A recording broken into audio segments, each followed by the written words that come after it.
राशि स्वामी या लग्नेश जब भी परिवर्तन करते हैं तो उसका प्रभाव आप पे बढ़ा आता है। जैसे बृहस्पति ग्रह जब राशि का परिवर्तन किए तो उसका प्रभाव अब आना शुरू होगा, क्योंकि कोई भी ग्रह जब बदलाव करता है तो बहुत कमजोर अवस्था में होता है। आने वाली 13 तारीख को यह ग्रह बृहस्पति मजबूत भी हो रहे हैं और एक परिवर्तन कर रहे हैं। नक्षत्र का परिवर्तन कैसे आप पे असर लेकर के आएगा, यही इस वीडियो में जानने वाले हैं। नमस्कार मित्रों, मैं भानु प्रकाश शर्मा, एस्ट्रो भानु शर्मा चैनल में आपका हार्दिक अभिनंदन करता हूं। बृहस्पति ग्रह की बात है और बृहस्पति ग्रह ने जब परिवर्तन किया आपके ठीक 7वें भाव में मिथुन राशि में, तो अपने को यहाँ पे एक चीज तो बड़ी अच्छी सी समझ में आती है कि बृहस्पति ग्रह यहाँ से आपके डिसीजन अच्छे कर देंगे, सोचने समझने की क्षमताएं अच्छी कर देंगे, लाभ भी दिलाएंगे। ये सब चीजें ठीक है।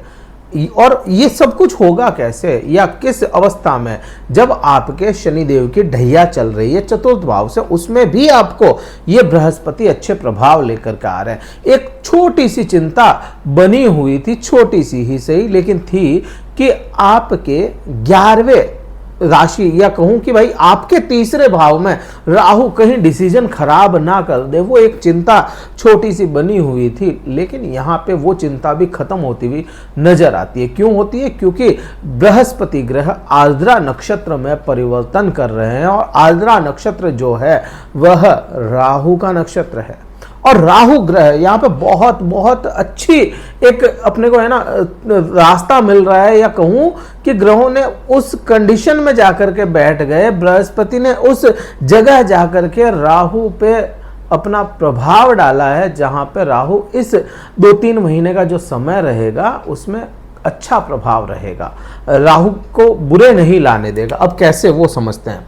अभी जैसे आर्द्रा नक्षत्र है, मैं यहाँ पे लिख देता हूं, आर्द्रा नक्षत्र जो है ये राहु का नक्षत्र है। एक चीज तो ये समझ में आती है। प्लस राहु ग्रह किस ग्रह नक्षत्र में है? अभी राहु ग्रह जो है वह पूर्वा भाद्रपद नक्षत्र में अभी चल रहे हैं, है ना। अब पूर्वा भाद्रपद खुद किसका है? गुरुदेव बृहस्पति का नक्षत्र है। तो यहाँ पे अपने को क्या समझ में आता है, दोनों ग्रहों ने, राहु ने और बृहस्पति ने, एक दूसरे के नक्षत्र में परिवर्तन किया हुआ है। राहु पहले से पूर्वा भाद्रपद में थे और बृहस्पति आर्द्रा में चले गए। तो यहाँ पे इनकी है ना दृष्टि मिल रही है, नवपंचम दृष्टि मिल रही है, यहाँ से ऊपर से इन्होंने नक्षत्र बदल लिए। तो यहाँ क्लियर समझ में आता है कि राहु के नक्षत्र में होने के कारण बृहस्पति राहु बुरे असर नहीं लेकर के आएगा। और राहु की जो चालबाजियां हैं, चालाकियां हैं, वो कहीं ना कहीं बृहस्पति उस जमीन से अपनी तरफ खींचते हुए नजर आएंगे। तो ये प्रभाव अपने पे बड़ा नजर आता है। तो ये चीज हो गई। अब असर क्या आएगा और किस तरह से कुछ बदलाव आ रहे हैं। देखिए, मैंने क्या कहा कि कोई भी ग्रह परिवर्तन करता है तो अपनी शून्य अवस्था से करता है। अब कोई भी ग्रह परिवर्तन करता है, जैसे राहु केतु करते हैं, तो वो शून्य से शुरू करेंगे, उल्टे चलते हैं, वक्री चलते हैं, तो वो 29 की तरफ जाएंगे, घटते क्रम में चलेंगे वो। लेकिन बृहस्पति या शनि या कोई दूसरे ग्रह हैं, वो 0 से शुरू करते हैं और 1-2 ऐसे बढ़ते हुए चलते हैं। तो कोई भी ग्रह अपना असर 4-5 डिग्री के बाद में लाना शुरू करता है। अब 6 डिग्री के आसपास होंगे ये, जिस दिन 13 जून को यह परिवर्तन होगा, तो 6 डिग्री के आसपास होंगे, मीन्स बलवान अवस्था में जा रहे हैं। अब 7वां भाव है, 7वें भाव में ठीक खुद की राशि के सामने बैठे हैं यहाँ पे बृहस्पति। तो यहाँ पे सीधा सा समझ में आता है, व्यापार वृद्धि के योग बनाता है। व्यापार, जहां आपका व्यापार थोड़ा सा सिमट रहा था, वहां पे फैलाव आएगा उसमें, क्योंकि इसका काम है, बृहस्पति का काम फैलाव करना है। मोटा ग्रह बढ़ोतरियां देता है, इसका बेसिक नेचर वही है। और राहु की जो यहाँ पे दृष्टि पड़ रही है वो भी असर लाएगी। प्लस ये खुद राहु के नक्षत्र में चले गए, तो यहाँ पे चालबाजी करके, साम दाम दंड भेद करके भी अपना व्यापार फैलाते हैं। ये चीज समझ में आती है। थोड़ा सा यहाँ पे एक्सपेक्टेशन जो अपने पति पत्नी के, आपका जैसे आप पुरुष हैं तो आपका अपनी स्त्री से, अपनी पत्नी से, या आप कोई स्त्री हैं तो अपने पुरुष से, मीन्स अपने पति से आपकी जो एक्सपेक्टेशन थी वो बढ़ गई थी ना, तो वो भी यहाँ पे ठीक होती हुई नजर आएगी। एक्सपेक्टेशन जो थी उसके मुताबिक आपको काम मिल जाए, या वो जो चीजें मिल जाए वो चीज बनती हुई नजर आती है।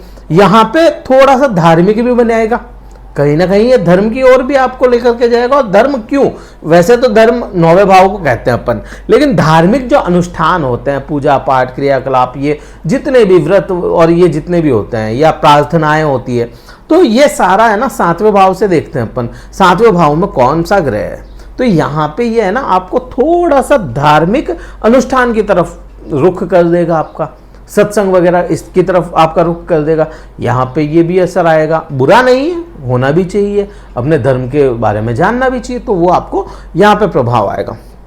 अब ये यहाँ तक तो अपने को समझ में आता है कि यहाँ पे प्रभाव है। दृष्टियाँ बड़ी मैटर करती है, क्योंकि बृहस्पति की दृष्टियाँ हमेशा ज्ञान देती है, विस्तार देती है और गंगा जल के समान निश्चल होती है और पवित्र होती है। तो यहाँ से 5वीं दृष्टि बृहस्पति की है, वो कहाँ जाएगी, यहाँ से काउंट करते हुए चलेंगे तो आपके 11वें भाव पे जाएगी, 7वीं राशि तुला राशि पे जाएगी।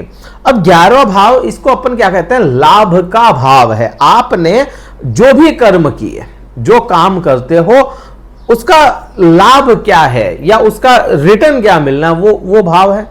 अब यहाँ पे राहु जैसे ग्रह की भी दृष्टि है और बृहस्पति जैसे ग्रह की भी दृष्टि है। और बृहस्पति तो आपका खुद राशि स्वामी हो गया या लग्न का स्वामी हो गया, मीन्स अच्छा हो गया ना। तो यहाँ पे आपको लाभ देता हुआ नजर आएगा। और लाभ के प्रति आपने अमूमन मैंने देखा है कि धनु राशि वाले जातक अपने लाभ को छोड़ देते हैं कि चलो ठीक है, लाभ मिलेगा ठीक है, नहीं मिलेगा ठीक है, काम कर लेते हैं पहले। अभी ये बिल्कुल बदल जाएगा। अभी लाभ चाहिए मीन्स चाहिए, पहले लाभ दे दो फिर अपन काम करेंगे, ये इस टाइप से होगा। और ये आपके लिए अच्छा भी होगा, समय को देखते हुए ये अच्छा भी है। आप अपना लाभ ले लेंगे, काम जो करेंगे उसका लाभ आपको मिलेगा। जितना करेंगे उससे हो सकता है 2% ज़्यादा ही मिले, लेकिन मिलेगा अच्छा ही। यहाँ पे ये अपने को बहुत क्लियर होता है। हाँ, मान सम्मान में थोड़ी वृद्धियाँ भी है। यहाँ पे लोग आपको कुछ और ही समझ बैठे, आप कुछ और ही हो, ये चीज़ भी है। आपको मान सम्मान थोड़ा हद से मिल जाए, अच्छे से मिल जाए, तो वो प्रभाव अपने को क्लियर समझ में आते हैं। अब ये बृहस्पति की जो 7वीं दृष्टि है ना, यहाँ पे अपने को क्या असर आएगा, यहाँ पे केवल बृहस्पति की दृष्टि नहीं है, यहाँ पे केतु की भी एस्पेक्ट आ रहा है ना। तो यहाँ पे आपको ज्ञान भी ये बृहस्पति देगा और कहीं ना कहीं ये बृहस्पति आपको चालाकियां जो दे रहा है दुनिया के लिए, अपने आप को संतुष्टि देगा। यहाँ पे है ना, इसको मैं कैसे डिस्क्राइब करूं, ये आपको संतुष्ट करेगा बृहस्पति।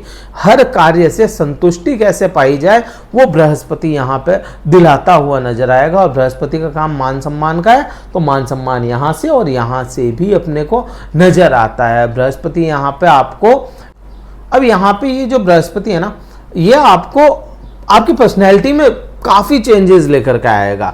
आपकी बातों में वजन होगा, आपके कार्य में विस्तार की भूमिकाएं देखेंगे आप अपने कार्य में कि वो बढ़ रहे हैं और उनको भली भांति आप कर भी रहे हैं। तो ये इस प्रकार से प्रभाव अच्छे देखने को मिलेंगे। सबसे बड़ी बात है अच्छे प्रभाव है। फिर यहाँ पे इसी का मैं कहूँ 9वीं दृष्टि, ये बड़ी इंपॉर्टेंट है। यहाँ पे डायरेक्ट विपरीत राजयोग का कार्य होगा। विपरीत राजयोग डायरेक्ट बन रहा है। क्यों बन रहा है, राशि तो नहीं बदली इन्होंने, क्योंकि राहु के पास में कोई राशि है ही नहीं वैसे भी, लेकिन नक्षत्र का परिवर्तन जरूर यहाँ पे देखने को मिलता है अपने को। तो नक्षत्र परिवर्तन राजयोग ये बन जाता है। ये प्रभाव क्या होगा, डिसीजन आपके जो होंगे वो सही होंगे। जो आप डिसीजन ले रहे हैं, थोड़ा सा सोचना समझना जरूर पड़ेगा, लेकिन सही होंगे। डिसीजन लेट नहीं लेंगे, सोशल लाइफ अच्छी होगी और दिखावा बहुत ज्यादा इस बार आप करने वाले हैं। यहाँ पे आप दिखावा जो है नहीं वो भी होने का दिखावा करेंगे और उसी से आपके काफी सारी चीजें है ना ठीक हो जाएगी। अमूमन दिखावा करते नहीं है, तो वो दिखावे वाला इस बार अच्छा सा बन रहा है। एक तो ये हो गया। रोजमर्रा की इनकम की अगर बात करें तो स्ट्रगल है, मेहनत है, लेकिन रोजमर्रा की इनकम टूटेगी नहीं, बनती चली जाएगी। वो भी यहाँ पे असर देखने को अपने को मिलेगा। पुराने मित्रों का साथ जरूर यहाँ पे आपको मिल सकता है। कई समय से आपने जिन पुराने मित्रों से बात भी नहीं की थी वो भी आपके कांटेक्ट में यहाँ पे आ सकते हैं। तो ये प्रभाव आप पे बड़े देखने को मिलेंगे बृहस्पति के। एंड राहु के नक्षत्र में होने की वजह से। राहु के क्या प्रभाव हैं वो मैं पहले बता चुका हूं, केतु के प्रभाव मैं बता चुका हूं, पहले जो वीडियो आए थे वो देखिए। थोड़ा सा आप मेरे चैनल में जाएंगे, स्क्रॉल करेंगे, आपको वो वीडियोस मिल जाएंगे, वो देखेंगे और क्लियर आपको समझ में आएगा। अपना कमेंट करके जरूर बताइएगा कि ये जो ढैया शुरू हुई है इसका क्या असर आप पे आ रहा है, ये जरूर बताइएगा। और ये वीडियो कहीं अच्छा लगे लाइक कीजिएगा, शेयर कीजिएगा, सब्सक्राइब जरूर कीजिएगा चैनल को। कुंडली विश्लेषण के लिए डिस्क्रिप्शन में कार्यालय के नंबर दिए गए हैं, व्हाट्सएप मैसेज द्वारा संपर्क करके अपना स्लॉट बुक करवा के फिर मुझसे बात कर सकते हैं। इस वीडियो में इतना ही था। जय हिंद, वंदे मातरम, भारत माता की जय।